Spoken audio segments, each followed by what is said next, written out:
2 Chronicles chapter 22. And the inhabitants of Jerusalem made Uzziah, his youngest son, king in his place. For the band of men that came with the Arabians to camp had killed all the older sons. So Uzziah, the son of Joram, king of Judah, reigned. Uzziah was 22 years old when he began to reign, and he reigned 1 year in Jerusalem. His mother's name was Athaliah, the granddaughter of Omri. He also walked in the ways of the house of Ahab, for his mother was his counselor in doing wickedly. He did what was evil in the sight of the Lord, as the house of Ahab had done. For after the death of his father, they were his counselors to his undoing. He even followed their counsel and went with Joram, the son of Ahab, king of Israel, to make war against Hazael, king of Syria, at Ramoth Gilead. And the Syrians wounded Joram, and he returned to be healed in Jezreel of the wounds that he had received at Ramah, when he fought against Hazael, king of Syria. And Uzziah, the son of Joram, king of Judah, went down to see Joram, the son of Ahab, in Jezreel, because he was wounded. But it was ordained by God that the downfall of Uzziah should come about through his going to visit Joram. But when he came there, he went out with Joram to meet Jehu, the son of Nimshi, whom the Lord had anointed to destroy the house of Ahab. And when Jehu was executing judgment on the house of Ahab, he met the princes of Judah, and the sons of Uzziah's brothers, who attended Uzziah, and he killed them. He searched for Uzziah, and he was captured while hiding in Samaria. And he was brought to Jehu and put to death. They buried him, for they said, "He is the grandson of Jehoshaphat, who sought the Lord with all his heart." And the house of Uzziah had no one able to rule the kingdom. Now when Athaliah, the mother of Uzziah, saw that her son was dead, she arose and destroyed all the royal family of the house of Judah. But Jehoshaphat, the daughter of the king, took Joash, the son of Uzziah, and stole him away from among the king's sons, who were about to be put to death. And she put him and his nurse in a bedroom. Thus Jehoshaphat, the daughter of King Joram, and wife of Jehoiada the priest, because she was a sister of Uzziah, hid him from Athaliah, so that she did not put him to death. And he remained with them 6 years, hidden in the house of God, while Athaliah reigned over the land. Chapter 23.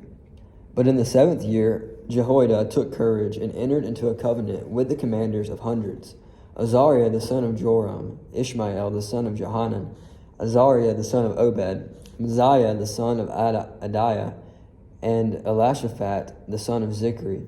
And they went about Judah and gathered the Levites from all the cities of Judah, and the heads of fathers' houses of Israel. And they came to Jerusalem, and all the assembly made a covenant with the king in the house of God. And Jehoiada said to them, "Behold, the king's son, let him reign as the Lord spoke concerning the sons of David. This is the thing you shall do of your priests and Levites who come off duty on the Sabbath. 1/3 shall be gatekeepers, and 1/3 shall be at the king's house, and 1/3 at the gate of the foundation. And all the people shall be in the courts of the house of the Lord. Let no one enter the house of the Lord except the priests and ministering Levites. They may enter, for they are holy, but all the people shall keep the charge of the Lord.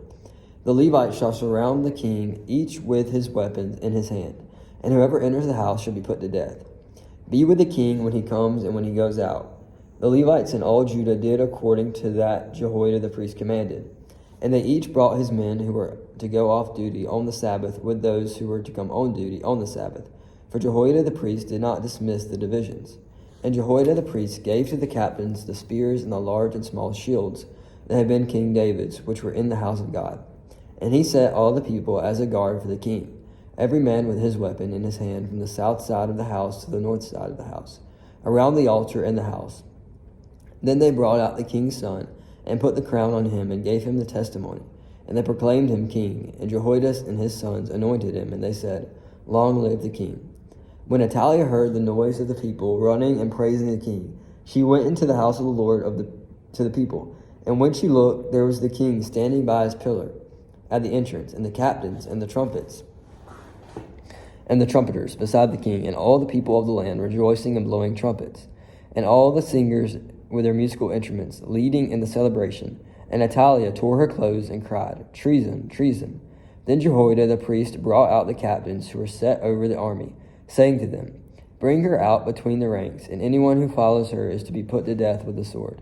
For the priest said, "Do not put her to death in the house of the Lord." So they laid hands on her, and she went into the entrance of the horse gate of the king's house, and they put her to death there. And Jehoiada made a covenant between himself and all the people and all the king that they should be in the Lord's people. Then all the people went to the house of Baal and tore it down. His altars and his images they broke in pieces. And they killed Mattan the priest of Baal before the altars. And Jehoiada posted watchmen for the house of the Lord under the direction of the Levitical priests, and the Levites whom David had organized to be in charge of the house of the Lord, to offer burnt offerings to the Lord, as it is written in the law of Moses. With rejoicing and with singing, according to the order of David, he stationed the gatekeepers at the gates of the house of the Lord, so that no one should enter who was in any way unclean. And he took the captains, the nobles, the governors of the people, and all the people of the land, and they brought the king down from the house of the Lord, marching through the upper gate to the king's house. And they set the king on the royal throne. So all the people of the land rejoiced, and the city was quiet after Athaliah had been put to death with the sword. Chapter 24. Joash was 7 years old when he began to reign, and he reigned 40 years in Jerusalem. His mother's name was Zibiah of Beersheba, and Joash did what was right in the eyes of the Lord all the days of Jehoiada the priest. Jehoiada got for him 2 wives, and he had sons and daughters.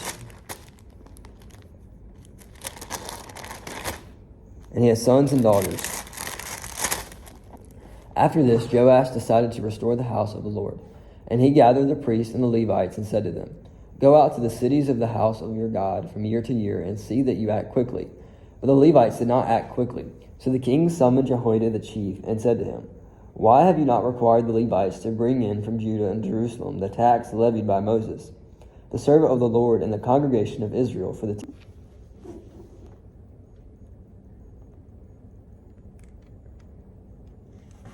servant of the Lord and the congregation of Israel for the tent of testimony?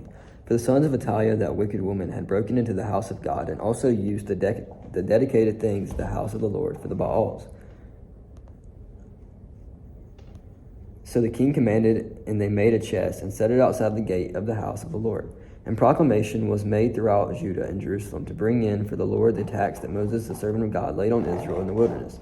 And all the princes and all the people rejoiced, and brought their tax and dropped it into the chest until they had finished. And whenever the chest was brought to the king's officers by the Levites, when they saw that there was much money in it, the king's secretary and the officer of the chief priests would come and empty the chest and take it and return it to its place. Thus they did day after day, and collected money in abundance. And the king and Jehoiada gave it to those who had charge of the work of the house of the Lord. And they hired masons and carpenters to restore the house of the Lord, and also workers in iron and bronze to repair the house of the Lord. So those who were engaged in the work labored, and the repairing went forward in their hands. And they restored the house of God to its proper condition and strengthened it. And when they had finished, and they brought the rest of the money before the king of Jehoiada, and with it were made utensils for the house of the Lord, for both the service and for the burnt offerings, and dishes for incense, and vessels of gold and silver. And they offered burnt offerings in the house of the Lord regularly all the days of Jehoiada. But Jehoiada grew old and full of days, and died, and he was 130 years old at his death. And they buried him in the city of David among the kings, because he had done good in Israel, and toward God in his house. Now after the death of Jehoiada, the princes of Judah came and paid homage to the king. Then the king listened to him, and they abandoned the house of the Lord, the God of their fathers, and served the Asherim and the idols. And wrath came upon Judah and Jerusalem for this guilt of theirs. Yet he sent prophets among them to bring them back to the Lord.